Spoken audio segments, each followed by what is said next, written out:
Kathy and Mike, and they're from the Carry This Message group of West Orange. And Kathy's there,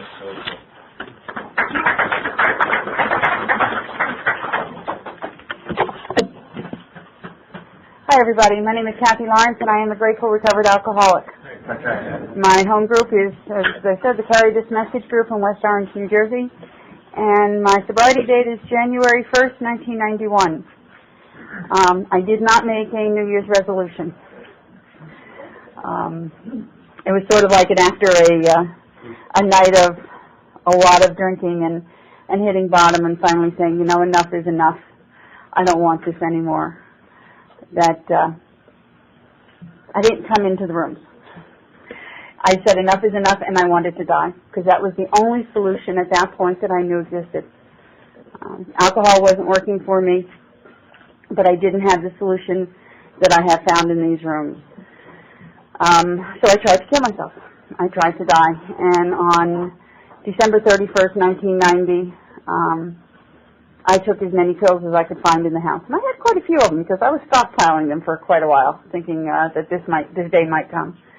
And I didn't, luckily, it wasn't my time, and I guess I was found before I was too far gone, and I never saw 1991 come in. So as far as I'm concerned, it's still 1990, of course. No, I never saw 1991 come in. I didn't see January 1st, or somewhere around January 2nd, I think I came to in the hospital. And the very first thought in my head when I came to was, you stupid jerk, you can't even kill yourself, can you? And that's really how I felt. I felt like there was nothing left of me. There was nothing left inside of me. Going back a bit, I was thinking about, I heard somebody speak, I was listening to a tape, and I heard somebody say this one time, and it was funny. She said, I didn't come from an alcoholic family. Wait a minute, of course I did.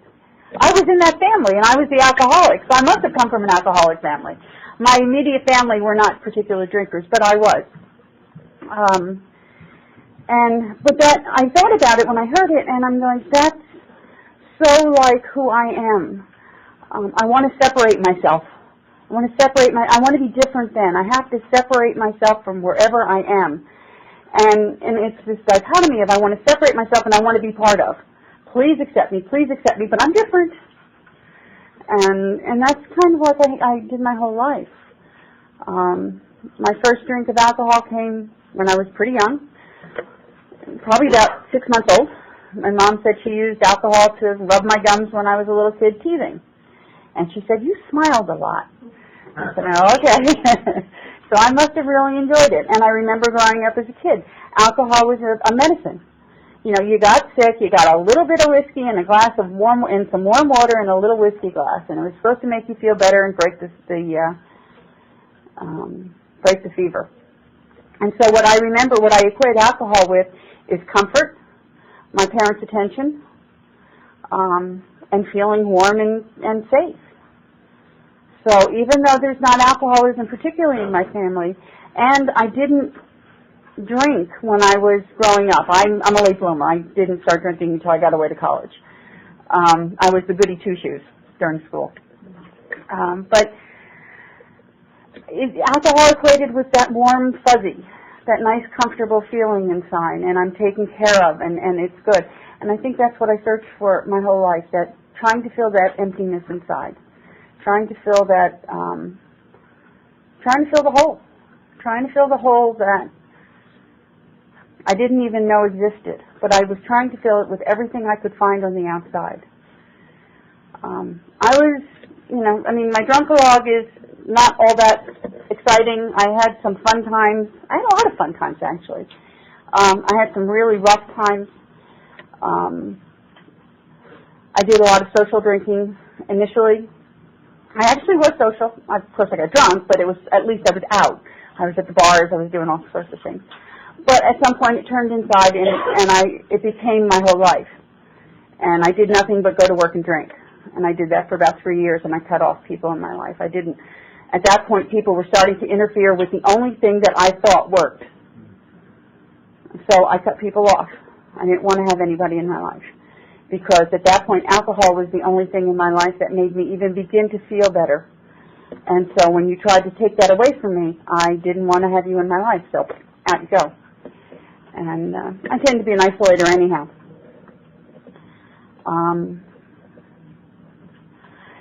There is, I think, inside of me, I always called it the little kernel of health, but I think it's that seed of the grace of God that was in me that also pulls me out every once in a while when I get too far into that abyss. And I don't know how long the grace of God will continue to do that for me, so I need to take some actions. But this time, and it was one of the first times that I felt it, that it pulled me out of this abyss and said, you know what, you really can't spend that much time alone. You know, you're dying for people. You're dying for somebody to come and be with you. You're lonely. Stop isolating, take some action. So I did, and I went out and I started to take a class, and I met a woman. Lo and behold, we tend to find each other. She was working where I was taking this class because she had lost her license to drug addiction. So we tend to find each other. It's amazing. The magnet's like, there's a lonely person. We find each other, and it tends to feed it. Feed that.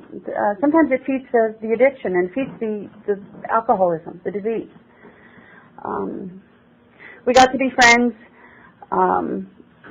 and we really did feed. She learned how to be an alcoholic very quickly. We really did feed each other's diseases.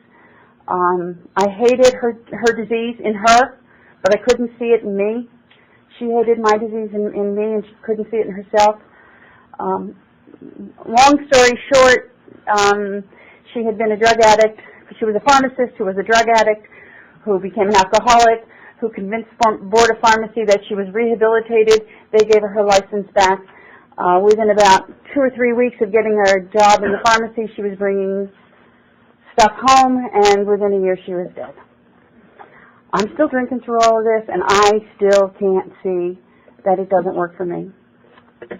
My bottom came, I said, on January 1st, 1991, when I had had enough. And Jane had died 3 years before I came into the program. So I still spent another 3 years of trying to figure out how I can do this by myself. And I couldn't. So I came in, I tried to commit suicide, I couldn't. When I came out of ICU, they sent me over to the psych ward. I was under dual diagnosis. I was both a suicide attempt and an alcoholic. And at that point, I didn't care. I said there was nothing left of me. There really wasn't. I wasn't trying to fill the hole. I felt like I was the hole. All of me was the whole. And so it didn't matter where I went anymore. If you told me to go over there, I went over there. I didn't fight anybody. I wasn't an argumentative, nasty drunk. I just, fine, I'll go over there. I had no will of my own, which is probably one of the best places I could ever be at that point in time. I don't want to go back there ever, but for me, it was probably one of the best places I could be because I was willing. I finally had an open mind. It wasn't crowded with all of the stuff that I thought I could do. And I didn't know it at the time, by the way. I just, again, grace of God comes in. I'm sitting, they brought meetings into the hospital, into the detox, and I'm sitting in the room, and they had 3 or 4, and I'd been to a couple meetings now that, had been in, and I don't remember a thing they said.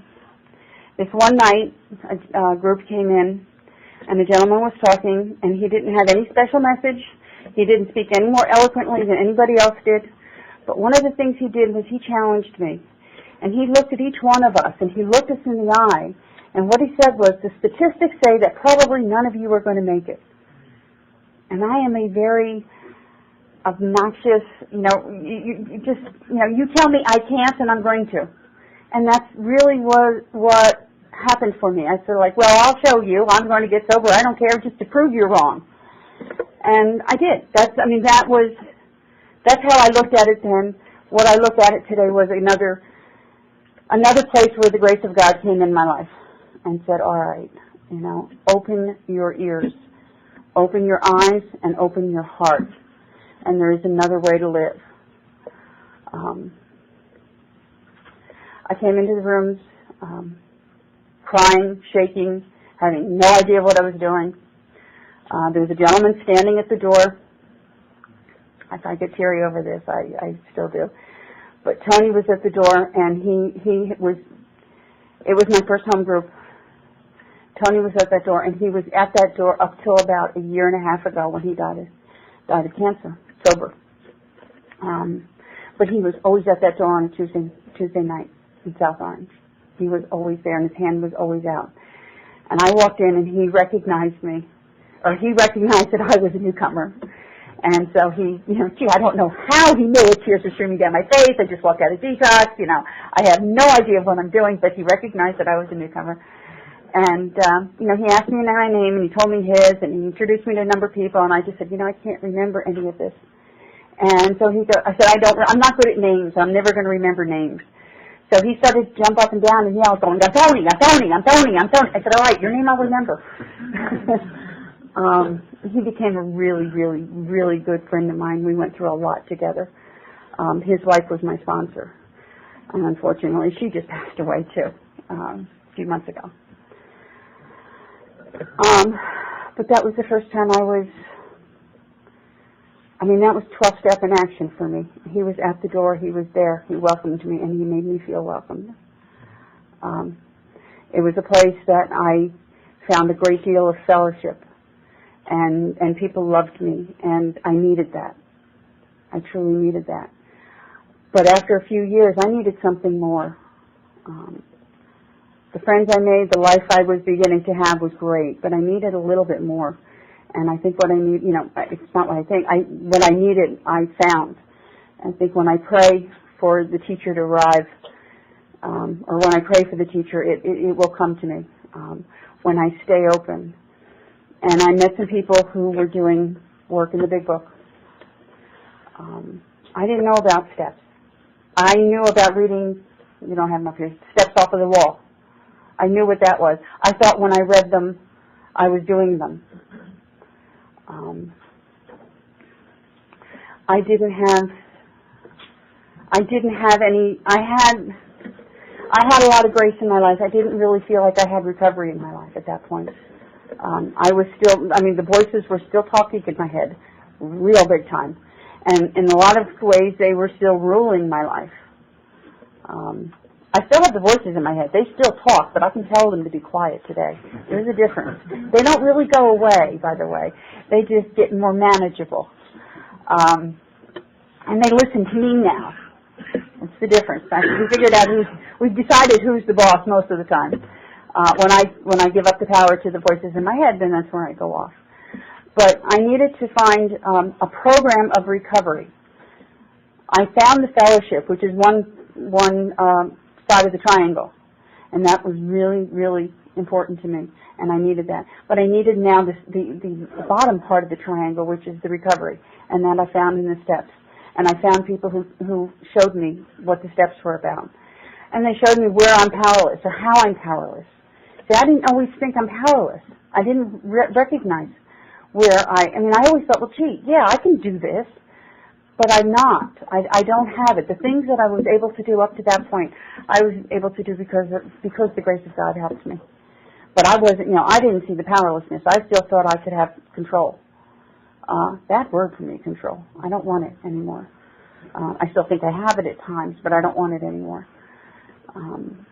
There's a freedom in no control. And I like that. I really do. So they showed me what powerlessness was about. And at that point, when I finally recognized and accepted my powerlessness, it's not a fun place to be. Even if you're 3 years sober. It's suddenly like, pardon my French, but oh shit, now what do I do? It's sort of like you took away the wharf, the pier. You took away the oars, and now I'm just floating around in this river. Where am I going? And I'm just floating. I don't know where I'm going.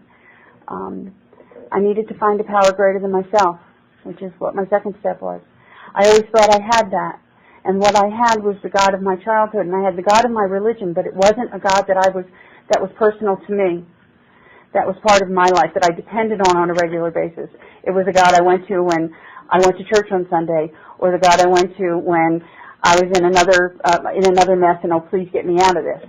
I had to find a God for me that was personal, that lived here, not up there. I had to find a God that lived here, and I did. And it took some work, and I had a relationship with a God. I had to form a relationship, but it was a very distant one. You're up there, I'm down here. I had to make one that was personal. I had to make friends with this God of mine. We had to be buddies. We had to be pals. You had to live in my hip pocket, or preferably in my heart. But I needed this God to be near me all the time. I did develop that, and once I developed that, I was able to I was willing now to turn my will and my life over to the care of this God. And that seems like a huge thing. It's like turn it over, bring it back. No, it's just my will and my life are nothing more than my thoughts and my actions. And that I can do on a regular basis, daily, bit by bit. I can turn my thoughts and my actions over to the care of this God. It's funny, it was something we were talking about a couple of days ago, and I'm not sure how this works out, but it's sort of like what we were talking about. It's sort of like my thoughts. My thoughts are my humanity. They're going to be there. I'm going to think the thoughts. I've got the crazy voices in my head. That's part of my humanity. But what my actions are, what do I do with those? That's my divinity. That's the God that lives inside of me that I've turned my life over to. And so now I've got my third step. I'm pretty well settled with this. I finally get to a fourth step. It wasn't a very good fourth step, but it was the best I could do at that point. I've done many since then. And every one I've done has been a little bit deeper, a little bit more. I get a little bit more insight. But there is no such thing as a perfect fourth step. I do the best I can. I ask God to show me what He needs me to see, and that's it, and I write it. I share it with another person, and I do my fifth step. I share it. In this case, the first time I shared it with the woman that turned me onto this work. I've since, as I said, I've done more fourth steps, and I've shared it with a number of different people. I've shared it with a group of women. I've shared it with multiple women at different times. I've shared one with a man, with my husband's permission. It was just interesting, different points of view, different ways of seeing things. All of it has been helpful. I need another person. All of you become my mirror, because by myself, I said, I can't see me. I need to see me through your eyes, because I can't see my own eyes. So I need you as my mirror. So that's why the fifth step is so incredibly important to me.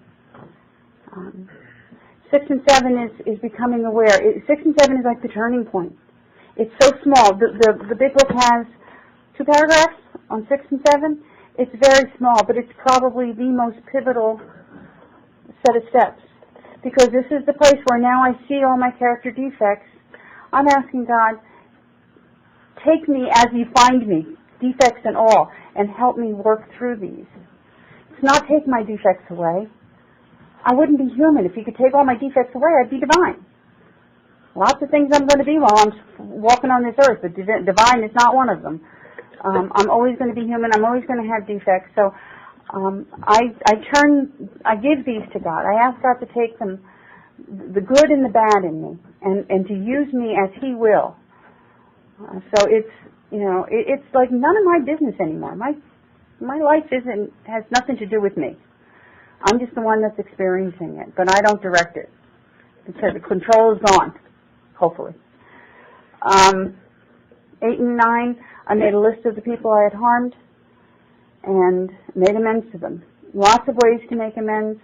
Obviously, financial amends are easy to see how to make. Pay the money back.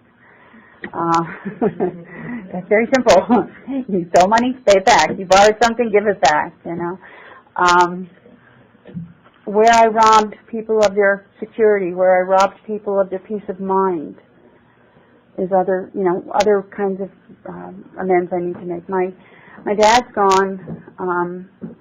He didn't see a whole lot of my alcoholism particularly, because I wasn't active when I lived at home, and he died when I was in college, so or after college, but he never really saw a lot of it. My mom, neither one of my parents saw a lot of it, but my mom knew a whole lot more about it. There are times when I didn't call her for months on end. She knew where I was, but it was just that distance that I would put between us. Because I didn't want her to hear my alcoholism. I didn't want her to hear that. So I put that distance between us. So, she had whatever thoughts she had about why I was that way. But I just, I kept her at arm's length. I had a brother. I had a niece. I had cousins coming out the wazoo. And I affected all of them in some way or other, sometimes by my presence and sometimes by the lack of my presence. I hurt people I worked with. I had to look at that, and again, I needed to look at that with another person, with a sponsor that was going to help me see where I needed, because there were times when I wanted to make amends for things that I didn't do. And then there were places where I didn't want to make amends for things that I did. And I needed to have somebody to show me that. Just exactly where I was trying to kind of, make do. And that's not too important. And it was, invariably the ones that are I think are least important probably are the most important. And vice versa. So doing my amends, making amends as best I can. And there's always a way to make amends. I've done amends at graveside. I've done amends when I wasn't planning on making an amends. There's been a lot of experiences without going into a whole bunch of them. But there's always a way to make an amends. I don't believe that there's, that you can sit on an amends and say that I couldn't make it, they're dead. There are lots and lots and lots of different ways of cleaning up your side of the street. In step 10, for me, it's just, step 10 is being in the moment, being right here, right now, and being aware of what I'm doing at all times as much as I can. When I'm in the present, when I'm in right now, I don't worry about what happened before, and I can see, as I said, my humanity tells me I'm going to make mistakes, I'm going to err at times. And so I don't have to wait to do another fourth step and fifth step and a formal 8 and 9. I can, screw up at work and turn around and say, make the amends right there. Sometimes it's just an I'm sorry, and sometimes it's fixing what I did. But I can do that on a regular basis. Being aware, being awake to who I am and where I fit into this universe. Step 11 for me is just more, increasing and enriching and enlarging the relationship I have with my higher power that I started in step 3. Actually, I started in step 2. Any kind of friendship I have with another human being, whether it's with my husband or a friend, if I just say, hi, how are you, nice to meet you, yes, I do, we're married, okay, fine, now I'm going to go about and live my own life, and don't foster that relationship. I don't take care of that relationship. I don't give time to that relationship. It's going to fade away. So that's what step 11 is for me. I'm trying, I want to keep the relationship I have with my higher power, alive, well, and real fresh. Because that's what saves my ass every day. That relationship with my higher power.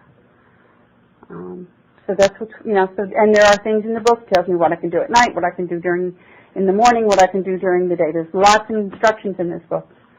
And then lastly, step 12. People talk about going through the steps as the work. I'm going to do the work, which translates into I'm going to do the steps. A friend of mine says that's not the work. Going through the steps is not the work. It's the preparation for doing the work. The work is step 12. Get your butts out there and pass this message along to other people. That's the work. The steps is the preparation for the work. It gets me clear. And if you've never, get yourself clear, do the work, and then get out there and work with somebody else. And I promise you one thing, absolutely 100% promise you, that whatever you feel when you go through the steps and the relief and the freedom that you feel when you go through the steps is 1/10, one minuscule piece of what you feel when you can watch somebody else grow. And you can take them through the steps and show them the work and watch them blossom and grow and become a human being in the light of God. And so, do the steps, do the preparation, and get out there and work with other people. It's incredibly rewarding. It's fun. We have a lot of fun. And it just, I don't know what else to say. It really is. It's a life that I don't want to ever lose. And to do that, I continue doing the work that the stuff that I've just talked about on a regular basis as much as I can, which is one of the reasons why I'm here. And just real briefly, the last angle of the last side of the triangle is service. Doing some service for people. Not just the 12-step work, but whatever else, whether it's coffee, whatever your bent is, whether it's, you're a good coffee maker, you're a good chairperson, you're a good secretary, you're a good treasurer, you're a good GSR, be the GSR, work in the service structure if that's if that's where you're going for, or intergroup. We need the larger picture as well, and that's what service is about. It's about keeping the larger picture. So all three sides of the triangles are vitally important. And I love the image of a three-sided stool. If I don't have all three legs on the three-sided stool, I'm swaying in the wind. But if I have all three legs down on the ground, I've got a solid seat to sit on. So I needed to throw in that little piece of service work too. So, thank you very much for letting me say that.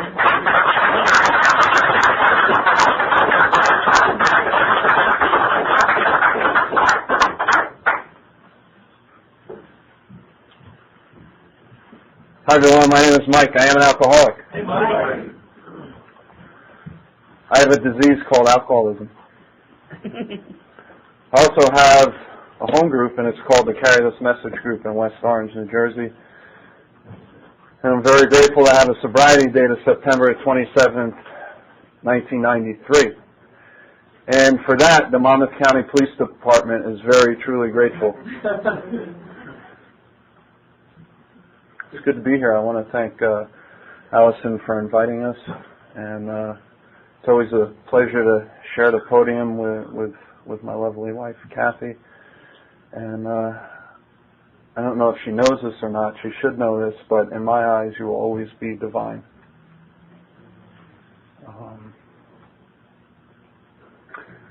Sometimes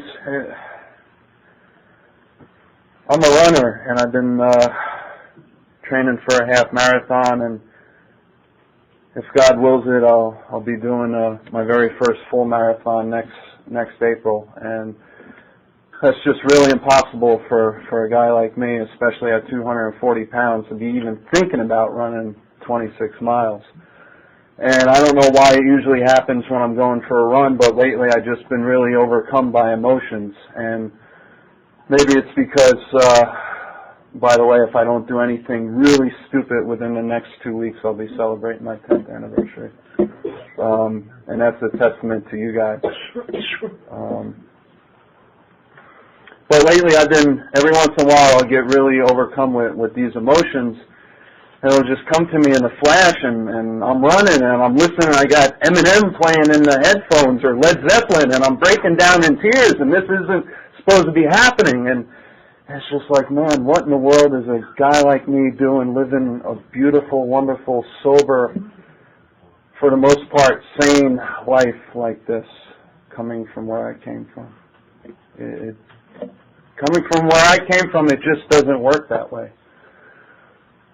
And that's a testament to you people, the fellowship. That's a testament to the 12 Steps, which is the program of Alcoholics Anonymous. And that's a testament to God as I understand God.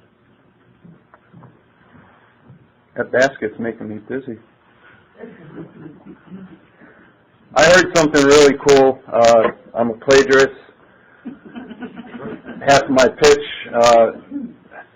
95% of my pitch, if you call up any of the local AA tapers, you could probably hear it on their tapes from other speakers. But I heard a real cool story this week. We in Alcoholics Anonymous, we love to talk about relationships, right? And so if you're new in Alcoholics Anonymous and what you're coming to Alcoholics Anonymous for is a relationship, your odds are pretty good. If what you're coming to AA for is to find a relationship, your odds are good. The only drawback to that is the goods are pretty odd. That is no reflection on my wife, Kathy. We'll talk about that later. I drank. That's probably how I got this way. I drank. I liked alcohol. Alcohol did for me what I couldn't do for myself. I had no conception of God until I found a bottle of alcohol. It was a power greater than myself. It did for me what I could not do for myself. As a matter of fact, can I borrow that book that we usually don't like to talk about? I have no idea how old I was when I took my very first drink. But I'm pretty sure that one of my first drinks, at least that I can remember, came in the form of a gallon jug of white wine. And let me tell you something. If I was 12 or 13 or 14 or 8 years old or however old I was, I needed to drink alcohol. Because I think, now remember, I was a blackout drinker, so my recollection is not that clear.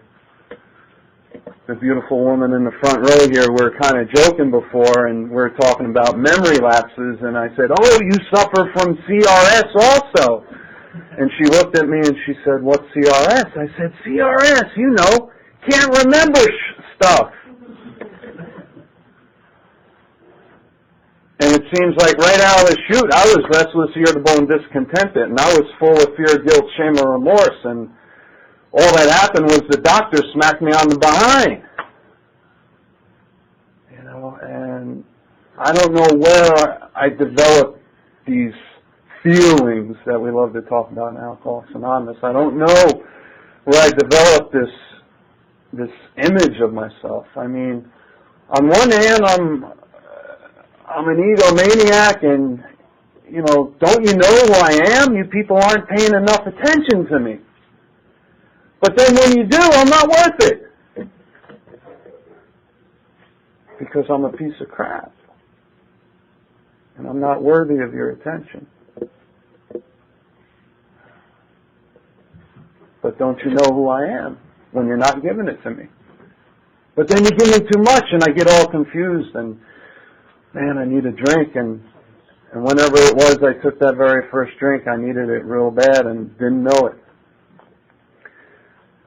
And I found that gallon jug of white wine in my father's liquor cabinet, and I think all I did was take a few swigs off that sucker, and it was big. It was a gallon,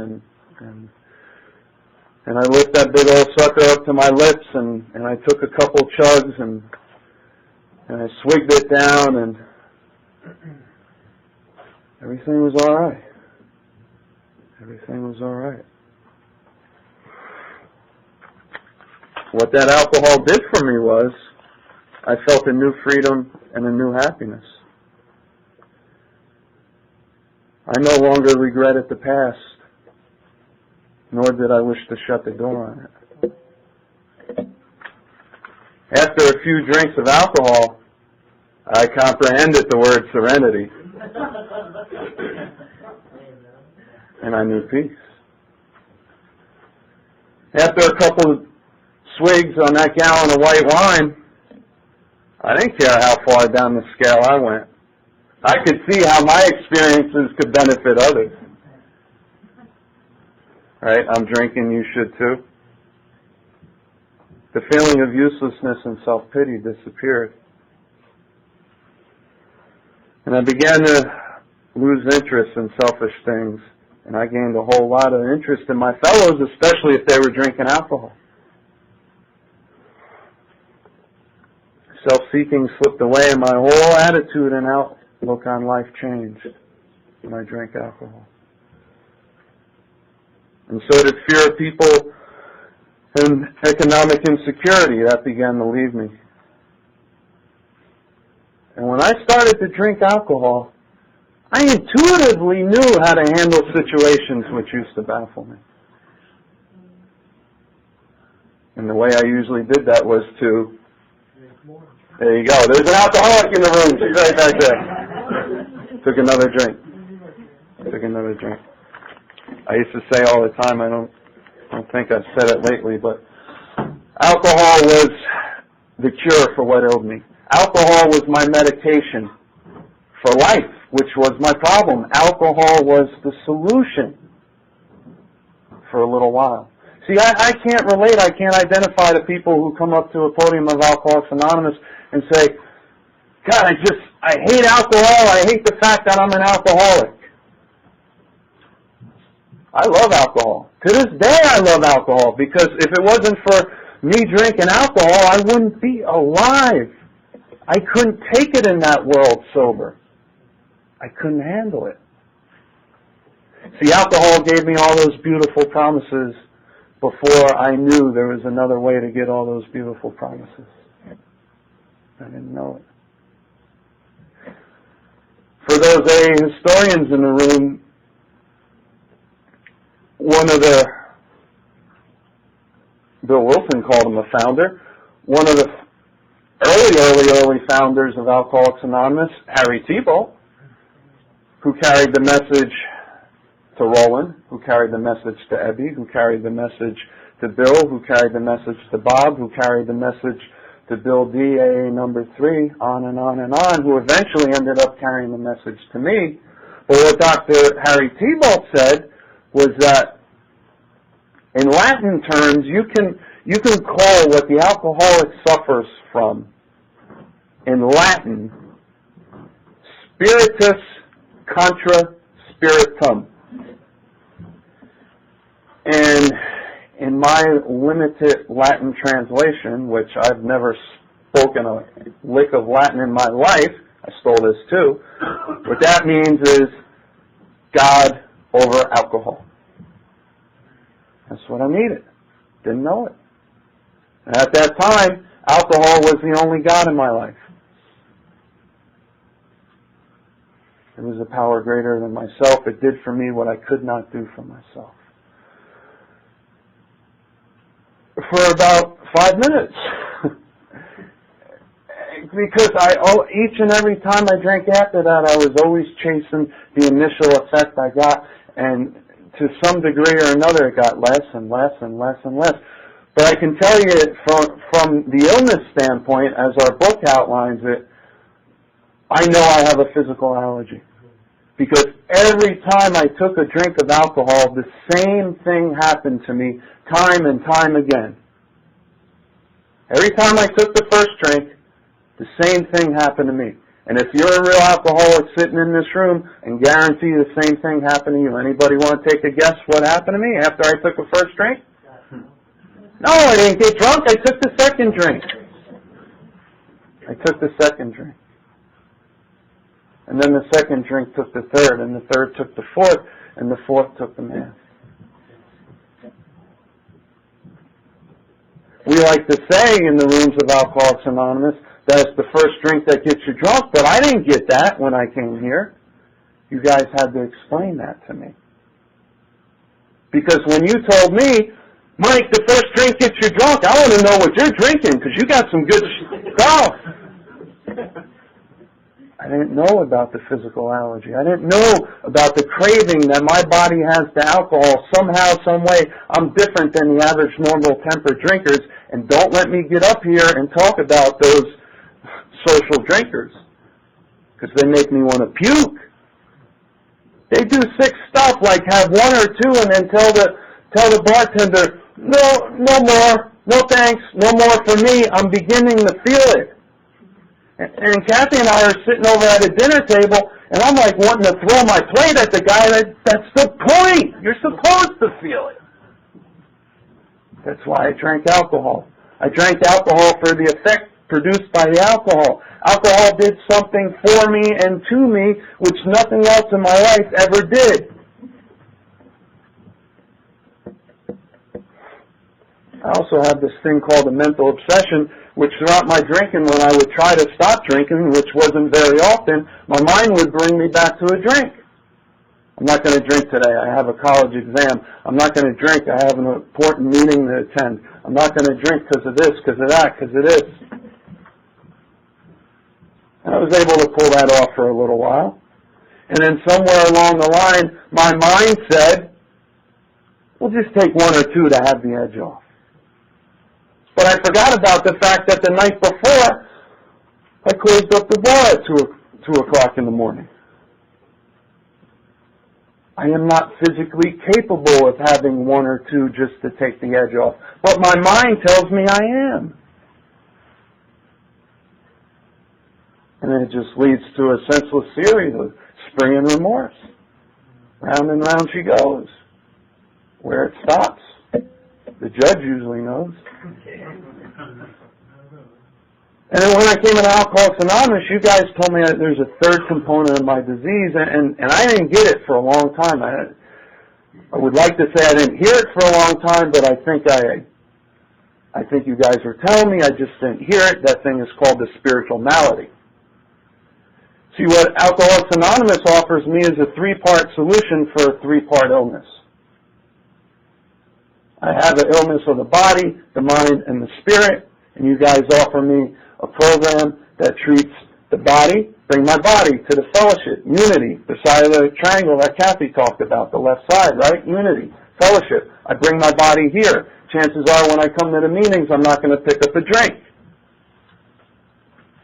Where do I take my mind? I take my mind to the program recovery, the base of the triangle. Like Kathy said, the program recovery is the 12 steps, as outlined in the big book, Alcoholics Anonymous. 12 and 12 has some nice essays on the steps, by the way, to broaden and deepen the experience you had with the big book. Good book, read it. And then there's that third piece, the service piece, that Kathy so eloquently talked about. This beautiful thing called love and service. That Dr. Bob, his last talk right before he died, he was on his deathbed practically, he talked at the International Convention, and he said people will be quoting this 200 years from now. And he said, what Alcoholics Anonymous boils down to is love and service.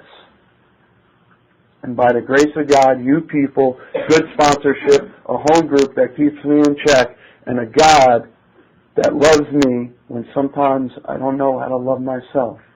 My life today is about love and service. And the service piece of that triangle is what treats the spiritual disease. Dis-ease. The book calls it a spiritual disease. I like to break it down. Dis-ease. I was always at dis-ease. And when I go back through the steps today, I can see how it's not the first drink that's going to get me drunk. It happens long before that. It happens with this thing that the book refers to as the spiritual malady, because on 64 it says when the spiritual malady is overcome, we straighten out mentally and physically, and not before. But if the spiritual malady is not overcome, I'm going to be in big trouble mentally and physically. I know this out of my own experience. Because the root of my problem is not that I put a bottle of whiskey in my hand and put it to my lips. The root of my problem, and it may not be yours, but the root of my problem is selfishness and self-centeredness. It's all about me, or it should be all about me. Selfishness and self-centeredness. And from that stems all forms of fear, all forms of character defects, dishonesty, resentments. The list goes on and on. And if I live in that, see, that's the unmanageability that we talk about in step one. People like to say, well, I'm convinced I have an unmanageable life, but nobody knows what that looks like. My unmanageable life is my self-centeredness, my unwillingness to do something for you, my willingness to get out of myself and help the next still sick and suffering alcoholic. And if I stay in that selfishness and self-centeredness and dishonesty and resentment and inconsideration long enough, I'm going to block God out. And eventually my mind is going to say, well, you're feeling pretty restless, irritable, and discontented, aren't you? Why don't you just take one or two to take the edge off? And I'll believe the lie that my mind's telling me. And I'll just take one or two to take the edge off. And because I have the physical aspect of our disease, I can't stop at one or two.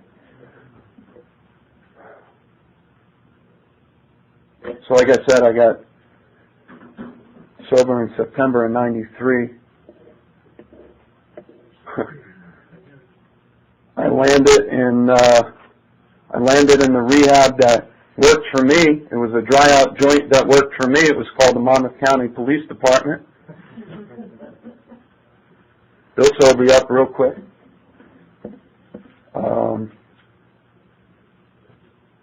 And I came to Alcoholics Anonymous. I was guided to Alcoholics Anonymous 3 days later.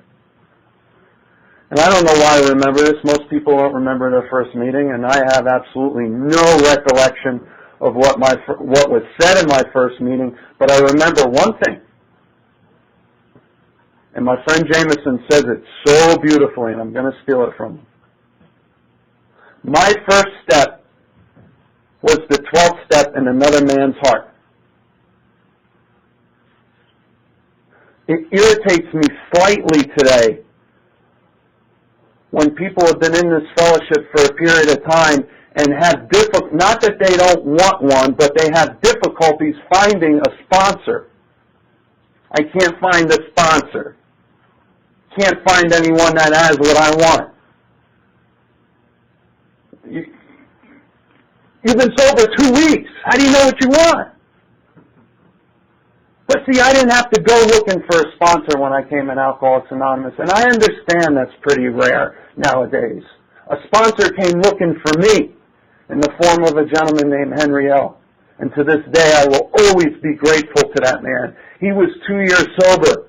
He really wouldn't have known a step if it would have bit him on the face, but he put his hand out to me. I made the mistake of nudging him with my elbow because I heard this term sponsor being used, and I said, could you tell me after the meeting what's this sponsor? He misinterpreted what I said because he's a good alcoholic. He thought I was asking him to be mine. And for that I'm truly grateful because he put his hand into mine and said, Mike, I will help you. I will be your sponsor. He taught me how to get busy. He taught me how to get busy in the fellowship of Alcoholics Anonymous. He taught me how to make coffee. He taught me, he said, you will join this home group. I didn't know any different. I did what was asked of me. Because I had reached the state of what we call surrender. And I hear that thrown around like a 25-cent word too. Oh, I'm hurting real bad, I'm in big trouble. And then you'll get an old-timer in the back of the room that has his arms folded, and he says, well, kid, all you got to do is surrender. Like that's something I have the power to do. Well, today is September 13th. I think I'll surrender. Don't have the power to surrender, never did. Surrender is something that happens to me and for me, and it's usually by the grace of God. It's a pure, unearned gift. Usually happens as a result of a lot of pain. And by the grace of God. That man put his hand in mine, and life's never been the same since. He gave me what he had on the steps back in those early days of my sobriety. He literally stayed one step ahead of me. And I'm here to tell you that if you got 2 days sober, you can help a person with 1 day. If you're on page 2 of the book, you can help someone who's on page 1 of the book. Don't let anybody tell you, well, you're not on step 12, you can't help somebody. If you feel it in your heart. Listen, 30 seconds and I'll let you go. I want to go to all the meetings in northern New Jersey. Go to all the meetings I can possibly find with the slogans hanging up on the wall, and I want to rip them up. Take them down off all the walls, all the slogans. Got nothing against the slogans. Love the slogans. They're just too complicated for a guy like me. Easy does it, live and let live, first things first, but for the grace of God, all great things. All very helpful once I've been through the 12 steps, but didn't mean much to me when I was new. I want to replace those slogans with one slogan, and I'll probably owe Nike royalties on this. But my favorite slogan that's always worked for me is just do it. And in our home group, after we say the prayer, we don't close with keep coming back. We close with stay.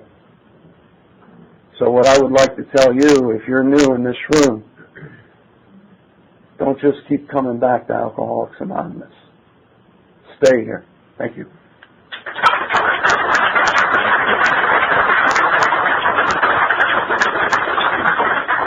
I'd like to thank Mike and